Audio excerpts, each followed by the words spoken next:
Hey guys, I'm ZSH Plays, welcome back to Tekton Zoo, thank you for watching as always. We are stood in the beginnings of a new part of the zoo. We're starting the big area for reptiles that I mentioned last week.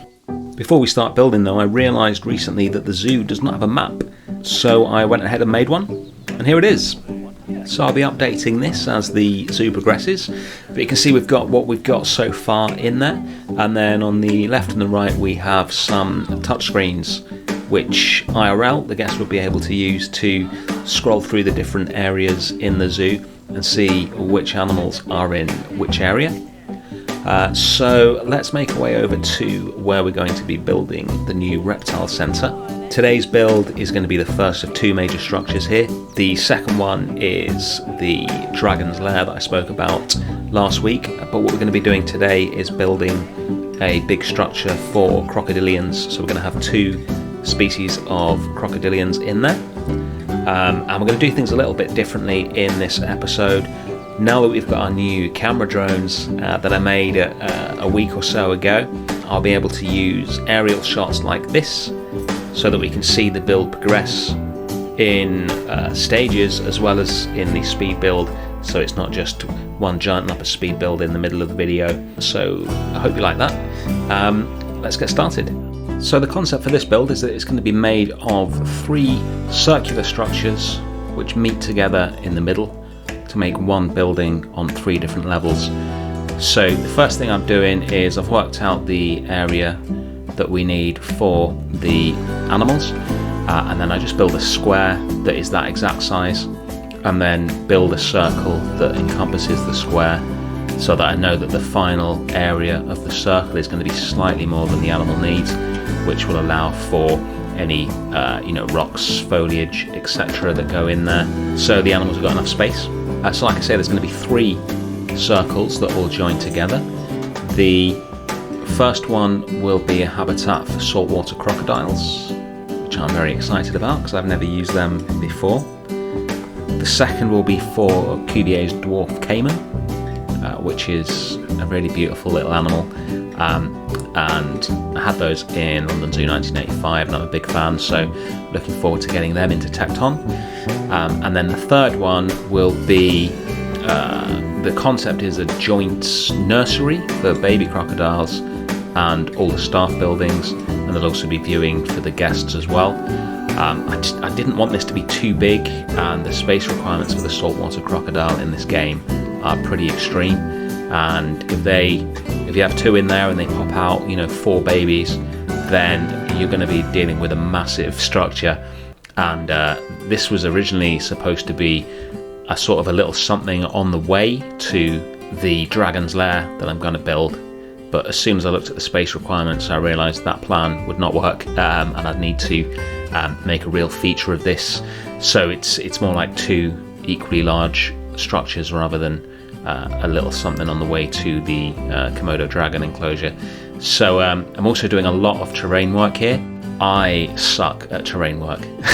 I find it so hard, and you've probably noticed the extreme flatness of the entire zoo thus far, because every time I wanted to do some terrain work I basically just chickened out.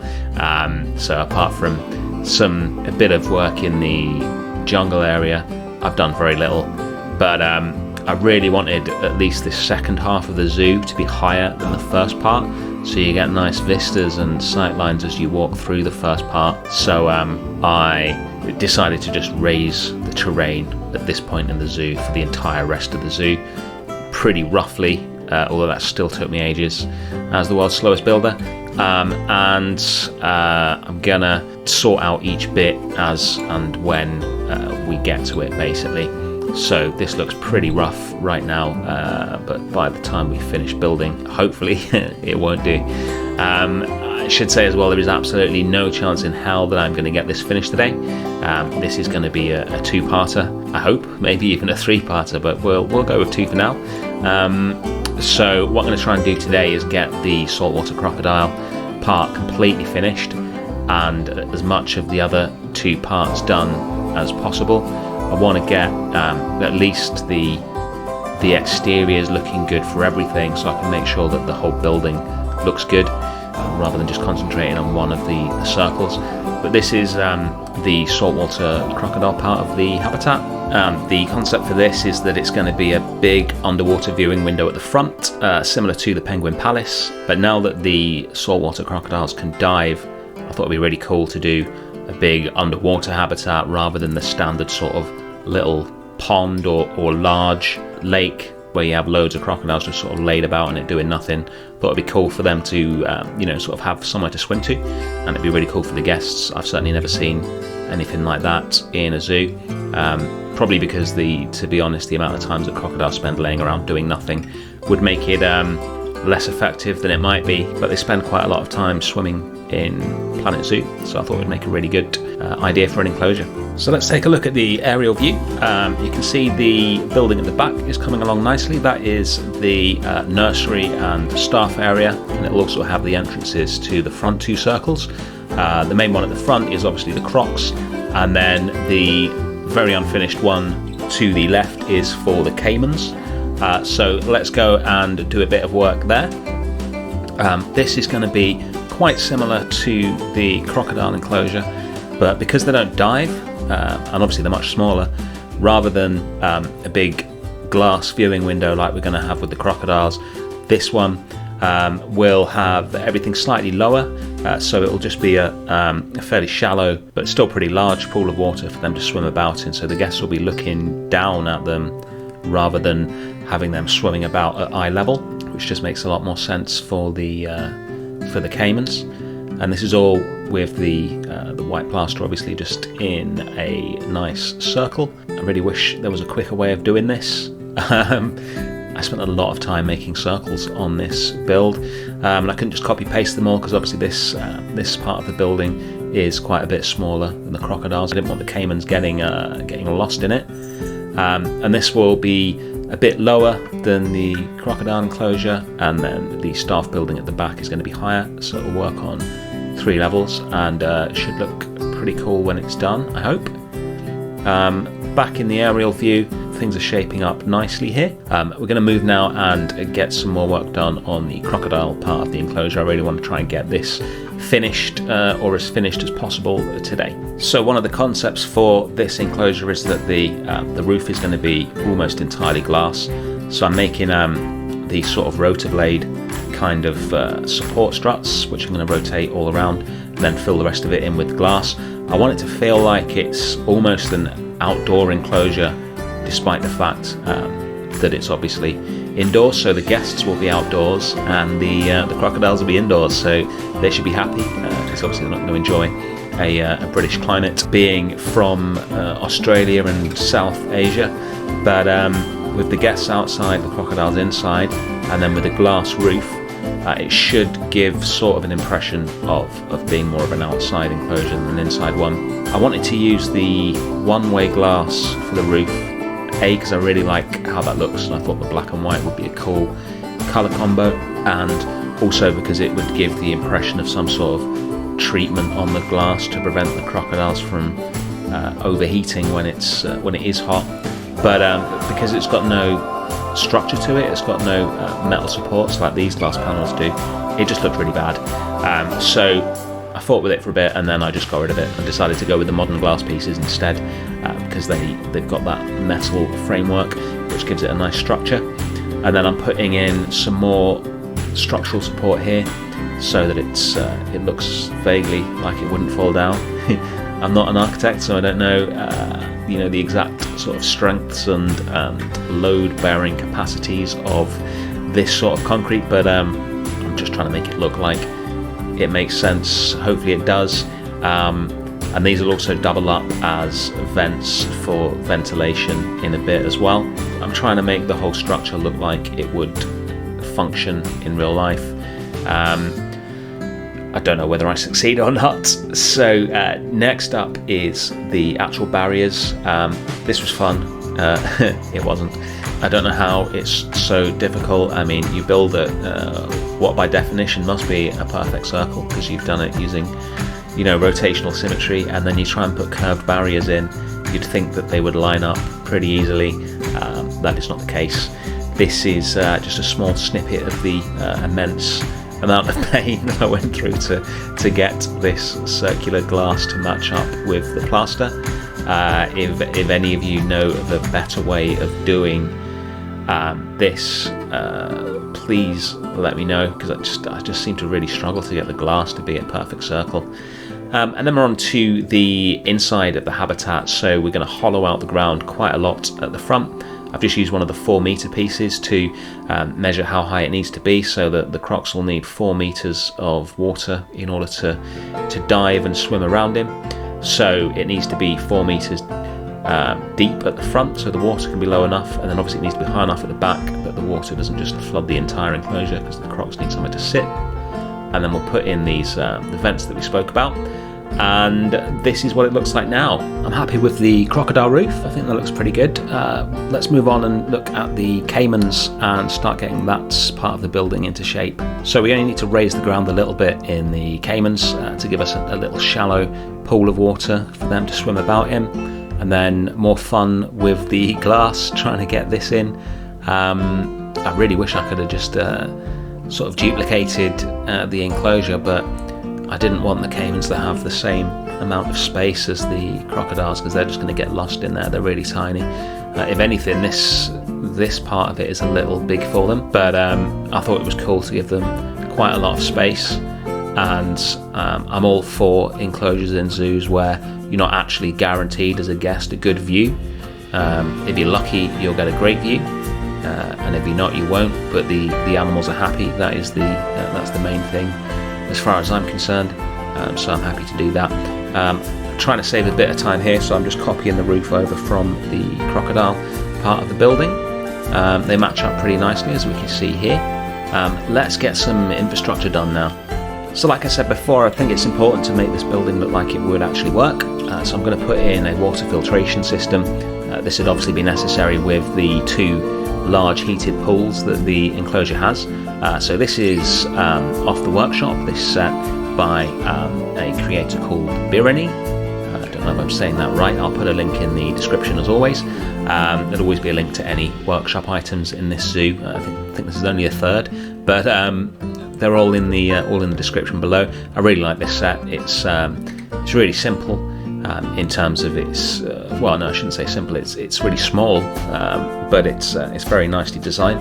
So I just wanted to make a little reservoir where the zoo would have water and collect rainwater, etc., and treat it and use that to supplement the water that is in the pools. I know even less about hydration and water systems than I do about architecture, so absolutely no idea whether this is in any way feasible, but I just thought it would look good as a little backstage area behind it. I went with bright orange. That soon changes. Not sure what I was thinking there. Well, orange is the sort of primary highlight colour in the zoo, white and orange, but it really did not work for this giant water tank. But we'll get that changed in a bit. Now the paths. So I want the paths to go all the way around both of these pools and the right-hand side of the nursery and staff building at the back, so that there's a almost 360-degree view for the guests, and there's also going to be a viewing window into the nursery area of the building at the back, so that the guests can see all the little baby crocs. Now we're going to work on joining some of the circles together, because it's going to be one big structure, like I said at the start, so it's important that it feels like one structure rather than just different structures put together. So I'm putting a central gantry in here with some rooftop access for maintenance technicians, etc., to get to the roofs of the buildings. Sort of channeling my inner creative games here. I'm trying to make this sort of more industrial technical stuff look good. Pretty obvious disclaimer, I am not as good as creative games, so don't be expecting anything that fancy, but I'm trying to make it look usable and fairly realistic up here, just with the aquatic fences, and then we'll put some more stuff in there later. Next up, we're going to put the sign on the crocodile enclosure. I don't really have room here to do the dropped letters that I normally do, so it's a bit more simple. I also decided I didn't like the orange that I put this sign in. Don't know what I've got against orange today, but I'll change it out to I'll change that out to black a bit later. But it is really starting to come together now, I think, with the sign on there. Starting to look like a proper Tekton Zoo build now, which I'm very happy about. So incidentally, let me know what you think of these drone shots that I'm using to give more of an overview while I'm building. I know some people love speed builds, some people hate speed builds. Because I work in franchise, speed builds are really my only option. I can't save multiple versions of the zoo and do little sort of updates in different cuts like RubleTrillions does, or like Masked Bandits or people like that. So speed builds are really all you've got in franchise mode. But I'm hoping this mixes it up a bit. Let me know in the comments if you think that's good or not. So now we're progressing on to the inside of the crocodile enclosure. So this is getting really close to being semi-finished, which is good because I really want to get some crocodiles in today, if only to have some lovely cinematics at the end of the video, because I always have them and I don't want to not have them. So whether I'll get this 100% finished right now or not, I'm not sure, but I certainly want to try and get some crocs in. This I really liked. This is one of the little plant bricks that we use in aquariums, etc., to secure plants to the little mesh, so the brick keeps it at the bottom, stops it floating away, and the mesh gives you something to tie the plants onto, and whether they're fake plants or whether they're real plants, and you've got some little substrate in there for them as well. I thought that looked pretty nice. And then I've put some more of the water filtration stuff in here, along with some effects pieces to give the sort of pumps to control all the water, and then also a load of rock work. So I'm using a lot of actual natural terrain, which I very rarely do, in here. So I thought the rough rock texture actually looked good once you mix it in with some of the in-game rocks, to give a sort of fake but natural looking feel like you'd actually see in something like this in the zoo. And then a little modification to the structure here, so we can get one of the habitat boards on, so people know exactly which species of crocodile they're looking at. Not done a custom sign for that yet, but we will we'll get there.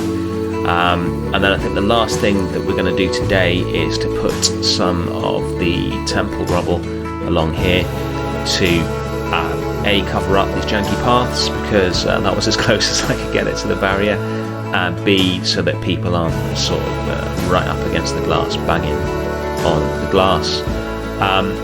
That I think is where we will leave it today. I'm really happy with how the saltwater crocodile part of this is coming along. I hope you're enjoying it. We will certainly attempt to finish the entire structure next week. I've got a few more ideas for the saltwater crocodile part of the enclosure, but I am going to put a couple of them in now. A, so that you can see the enclosure in action, and B, so that we can get some babies so that we can build the nursery next week. Thank you so much for watching as always, guys, and I will see you in a week's time.